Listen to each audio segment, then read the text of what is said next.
Well, I think the one thing that discipline definitely does help you with is it helps you get things done. And when you get things done, when you actually do things, you have more success. If you have more success, and sometimes a big part of success is just not being fucking lazy and just doing it. Yeah. That's like 90% of it is just showing up.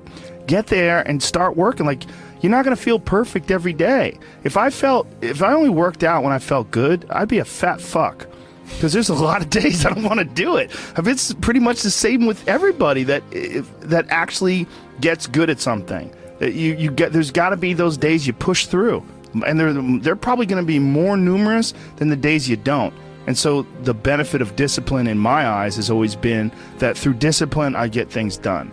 Yeah. I always say that I'm like the most lazy, disciplined person I know because I don't want to do it. Yeah. But I always do.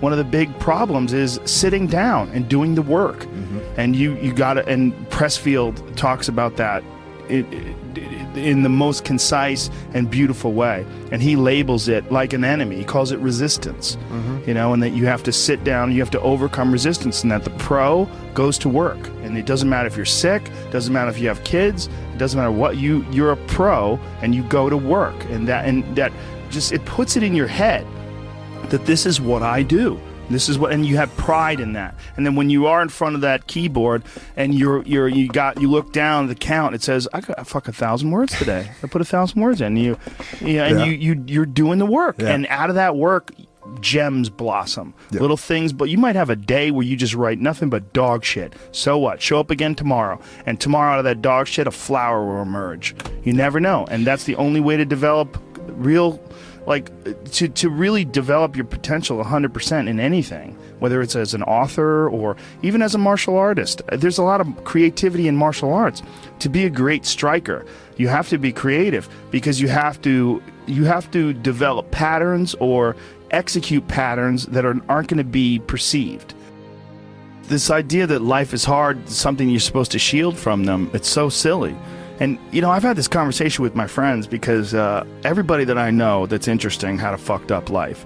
But now we have kids, and the last thing we want is our kids to have a fucked up life. So we put our kids in these good schools, we live in these nice neighborhoods, everybody eats healthy, and there's no fucking domestic violence, and everybody seems, it's so different than all of our lives. And we were talking about it. Me and Brian Callen were actually talking about it.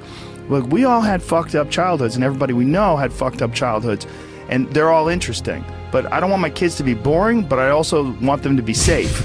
So it's like, how do you approach that? I mean, I think you get involved. What I've chosen to do is get my kids involved in martial arts and give them the opportunity to pursue difficult things, and understanding that through pursuing these difficult things, like in accomplishing stuff, like you learn something about yourself. You learn that you have this ability inside of you to overcome. Get obsessed with life improvement. Find things that you enjoy doing that are difficult. Do them and get better at them. Seems so simplistic. It seems like a ridiculous, idealistic point of view, but it's effective. Well, you need some amount of pride and some amount of ego to get good at things in the first place, because it's such a counterintuitive notion, because you have to have a belief in yourself. You have to be able, like when you start out at jiu-jitsu, you're a white belt. Like, I remember being a white belt and being like, oh my God, I am fucking never going to get good at this. I'm going to suck forever.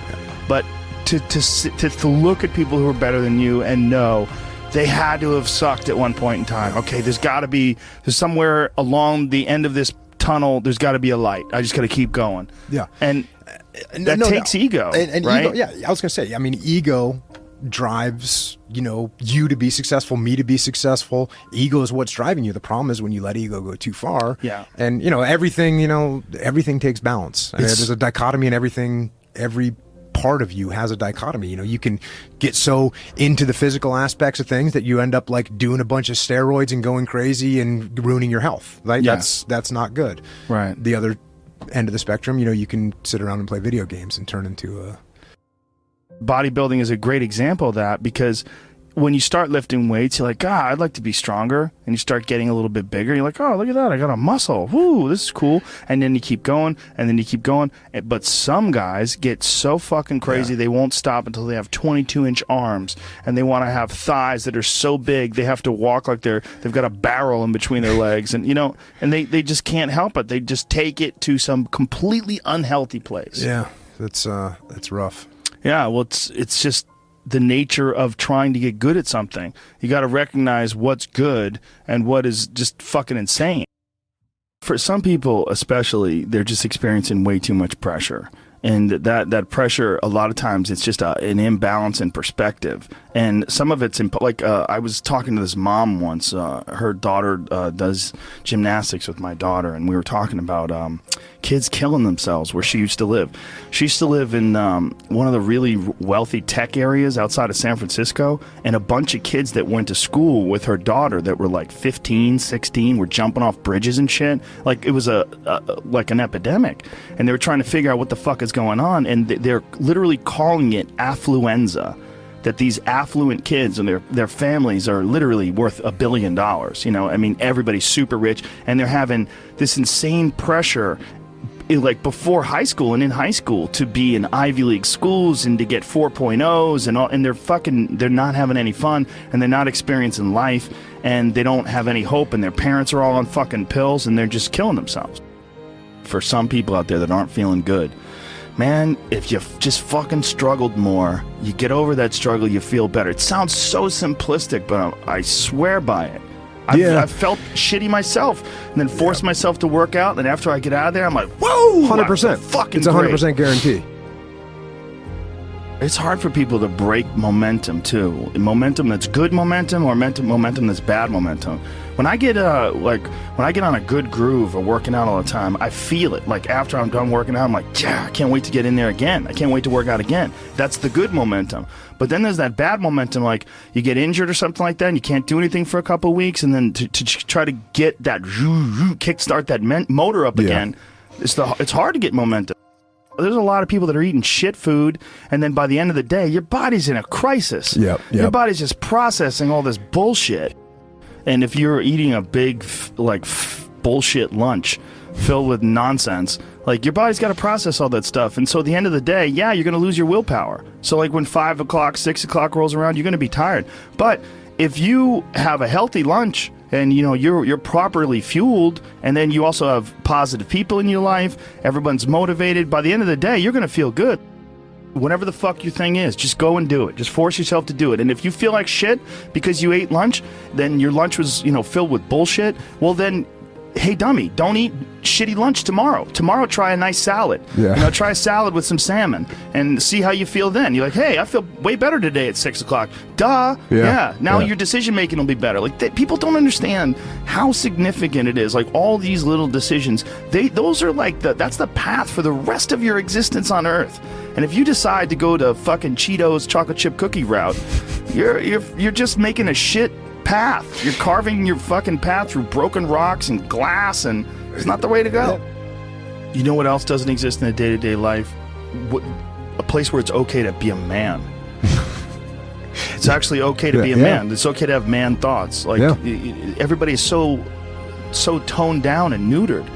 It's like human resources and corporate life has watered down people's natural behavior to the point where people are just dying on the inside, sitting in these fucking cubicles, rotting, just freaking the fuck out, having all these thoughts they can't entertain, having to pretend to be someone they are not all day long, putting on this bullshit way of talking, this fake way of thinking. Everybody's got to subscribe to whatever fucking ridiculous policies their company wants to enforce. And you're just a robot, and you get out of there and you just want to scream. It's this fear of discomfort. People have this extreme feeling in their mind when it comes to their associations with exercise. They want to avoid discomfort. They feel like any type of exercise is just like something to be avoided. That's not for me. Fuck that. I don't want to sweat. I don't want to strain. And a lot of times, this association that they have is about the beginnings of getting in shape. It's not about once you're actually fit.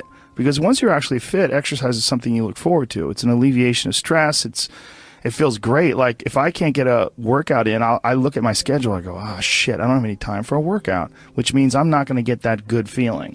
And so instead of looking at it like, oh, I've got to go grunt and sweat, I'm thinking I'm not going to feel good. I'm not going to feel relaxed. I'm not going to feel carefree. And I'm not going to feel even appreciative. Like my appreciation of things, and it gets enhanced greatly after exercise. I just feel better. I feel like I can take things in for what they are rather than, you know, whatever sensory data that I'm getting from any event is just one more distraction that gets in my way. And you know, that's a lot of times how I look at things if I'm overstressed or if I'm working too much. Like our bodies, for whatever reason, most people, their associations are to avoid anything that's uncomfortable. But it's so illogical, because when you look at comfort and you look at success and progress and the feelings of accomplishment and of getting past certain hurdles in terms of like how you feel about life, a lot of those are connected to discomfort. Like discomfort is your friend.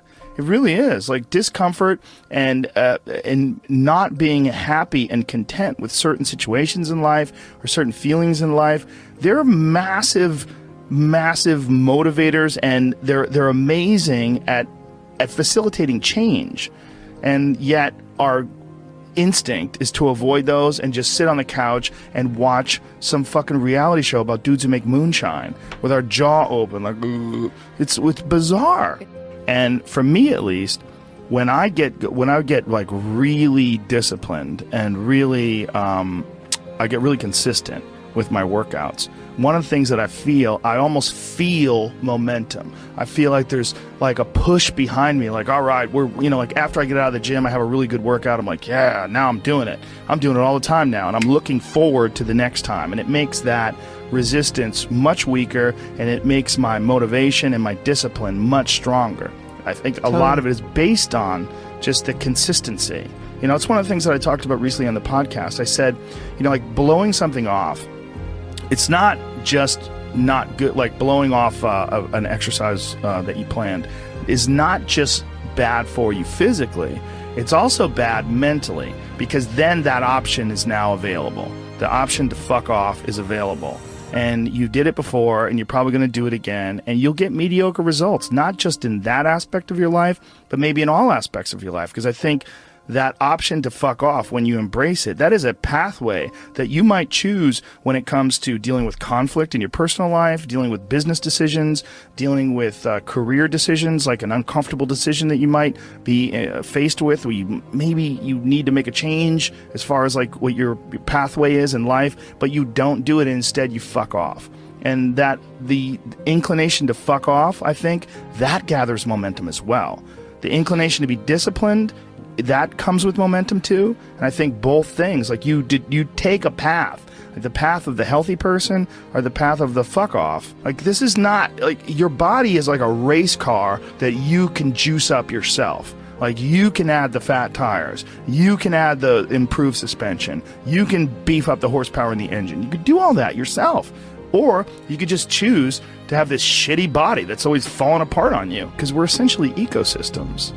You know, and we're in charge. This weird consciousness that has all this resistance and has all this inclination towards comfort and fucking off and blowing things off is what is in charge of making all these things happen that keep this ecosystem healthy. It's almost like if Earth itself had like a shitty manager. You know, if like there was a natural manager of Earth that was like, oh God, who cares if it rains? Oh God, you know, like I'm gonna stop growing things. I don't give a shit anymore. It's all stupid anyway. I mean, it's literally like the just blow it up. Yeah. Fuck it. Let's just kill all of life. It's all gonna die eventually. I mean, the sun only lasts 7 billion years. You see, that is the perspective a lot of people take with aging, where it's like, well, you're going to die, you're going to age, you can't stop aging. And it's like, yes, you're right, but that's not the point. The point is to age better. Like, that's the point. The point is to increase your health span, you know, and that is, we know is possible. Like that can, there's some of these like centenarians and super centenarians I've seen that are like, over 100 years old, and they're like riding bikes and racing, and it's like, Yeah. they're old. They are very old. But they're experiencing a very good quality of life. Yeah. And they're experiencing a quality of life that these other people that don't exercise feel. They physically feel their own body diminishing, and they just feel it's inevitable. It is what it is. You're wasting your time. You're out there running around. But no, we're not, because this experience right now, it's not like, no one's under the illusion that you're going to live forever, but you are enhancing the experience that you're currently involved in right now. And you are alive. Right. You are alive. You do experience this life. But do you experience this life optimally? Is it as enjoyable as it can be? And we all know that there's a spectrum for that enjoyability. Like, we've all had times in our life where it's not been so great. And then times in our life where everything came together, like, what a fucking great day. Woo! Like, make more of those. Like, you can make more of those. And then the whole thing's better. And I think when that whole thing is better, it affects everybody you touch, everybody that's around you, everybody you come in contact with, and that in turn, I mean, it sounds so grandiose, but in turn can affect the entire race of human beings. I've always wondered if the depression that people see en masse today, there's so much depression that people, I mean, it's a common trait. Like, it's a common condition. Oh, he suffers from depression. Oh, she suffers from depression. Like, oh, he's got herpes. You know what I mean? It's like it's a common thing. I've always wondered, or I've been wondering more and more recently. It really hit me when. Have you ever seen Heinmo's Arctic Adventure? This guy lives in this incredibly remote area of the Arctic National Wildlife Refuge in the Alaskan interior, and he lives in this really small log cabin, and he hunts and gathers, and that's all he does. And he's very smart. Like, he's not a dummy at all. And he's been up there. He lives with his wife, and he raised children up there, and it's really, really, there's some dark moments in there, because they lived like this from the time, like, when they had children up there, and they lost their 2-year-old baby in a fucking canoe. Like, they tipped over in a canoe and lost their kid, and it's really intense when they revisit the site and leave flowers. And it was like 30 years ago, and they had several children since then, but this moment is still like this intense moment of loss for them when they lost their baby. But this fucking guy is very happy and very, very smart and very connected and very articulate, and he firmly believes that human beings, when we evolved and developed and were hunter-gatherers, that there's a set of rewards. There's reward systems that are set up inside the human body, inside the very being that we embody, that don't get met in today's society. And that's one of the things that's causing depression. One of the things that's causing this funk that people are in is that we're living our lives, many of us at least, in these very unfulfilling ways, where you're going to this office with artificial light and you're doing something you don't want to do all day long, and then you get home and you're tired. And on top of that, you're eating shit. You're eating potato chips and you're drinking soda, and your body is just like, what in the fuck is this? We're supposed to be out in the fields. We're supposed to be walking up hills. We're supposed to be looking for animals or gathering vegetables. We're supposed to be doing all these things that our body's designed to do. We're supposed to be in nature. Yeah. And nature is like a medicine. Like, it literally is a medicine to you. Like, people that go, you don't have to go hunting, you don't have to go fishing, just go fucking hike, man. Just go hike up to the top of a mountain and look out. You know, there's a reward that you get from that is intensely, like, soul-filling. There's, like, something about, like, when I was in Colorado, and there was this area of Boulder where you drive up one of these roads, and there was this area where you could park. And it was this incredible view, man. And these people just park and just go out there and just look. But you get there and you park and you go, fuck. Because you would see, you're literally seeing the Continental Divide. These snow-capped mountains in July. Yeah. In July, it's covered with snow. Because those mountains don't give a fuck. Perspective.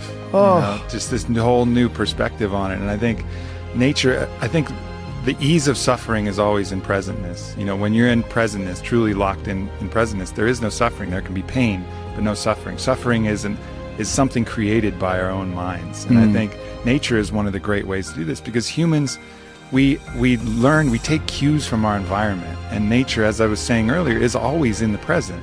You know, there's this natural presentness of all the animals, everything around you. Whereas if you get around a bunch of people watching Housewives and stressed about this and popping pills, you're going to take on that energy too, and you're going to lose your presentness because of your surroundings. So it's like this ultimate regrounding tool where we get back to present moment again. Yeah. You know, and that's such a fucking key element to human happiness. And I think the other key element is having something we're fighting for.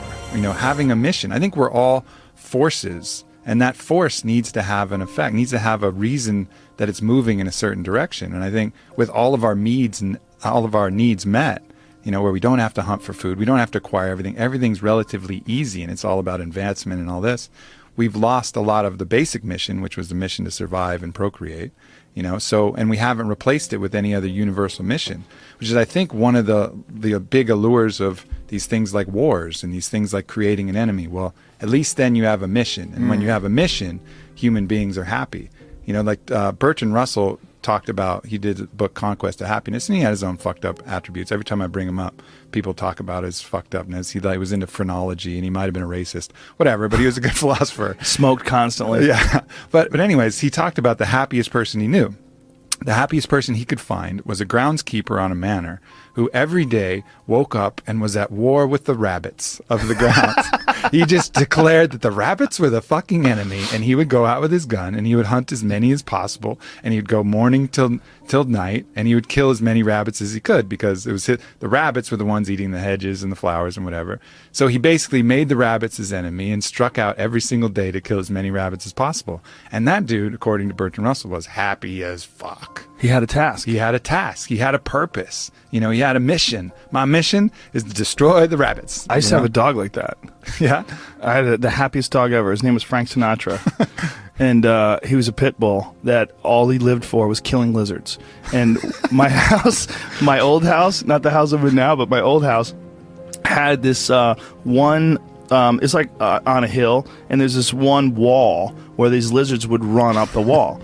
And so Frank, I would literally let him out in the morning, and he would fucking bolt out that door. It's like, time to go to war.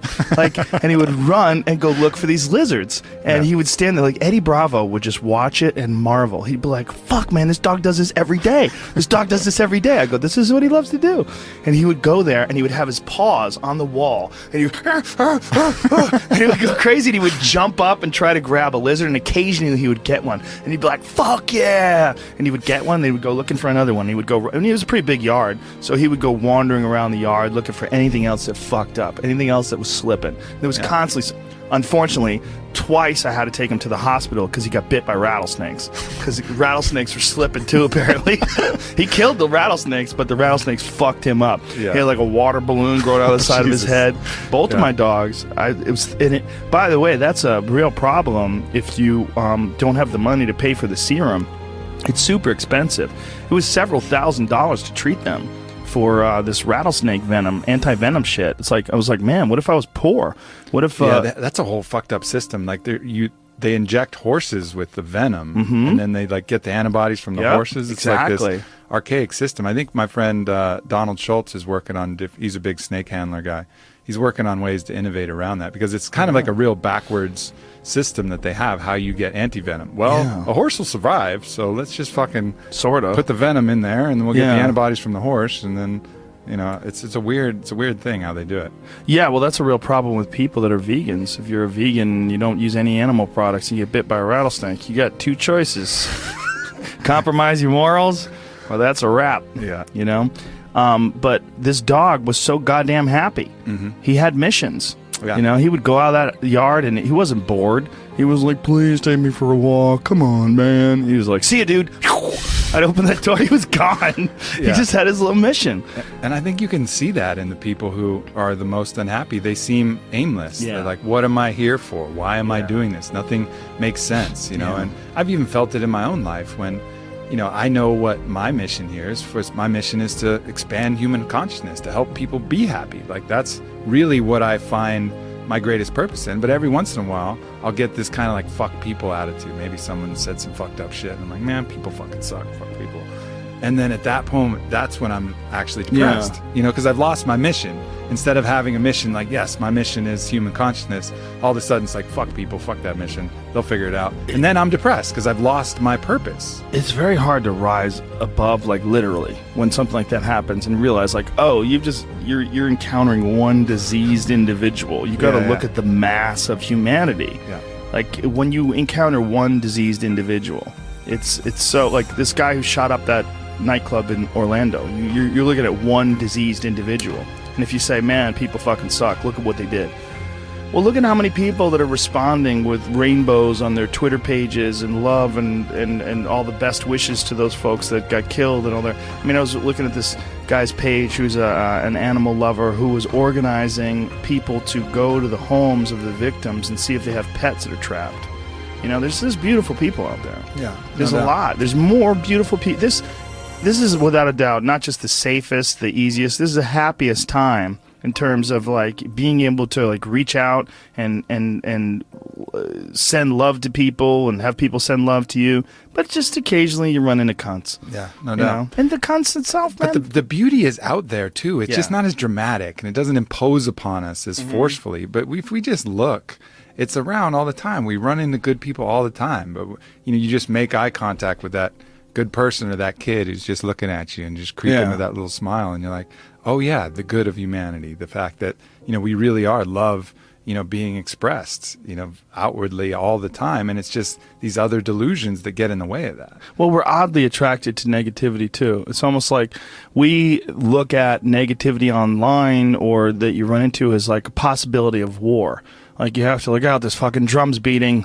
God damn it, there's an army on the background. They're coming. But, you know, it's like this real impulse to sort of batten down the hatches. When really it's just some fucking 36-year-old loser sitting in his parents' basement, you know, farting and smelling his own farts and angry online. I mean, that's really what a lot of you're dealing with. You're dealing with, like, really sick people. Like, people that have just, for whatever reason, they've not found their path. They've not found any happiness. They've not found any fulfillment. They haven't found any growth.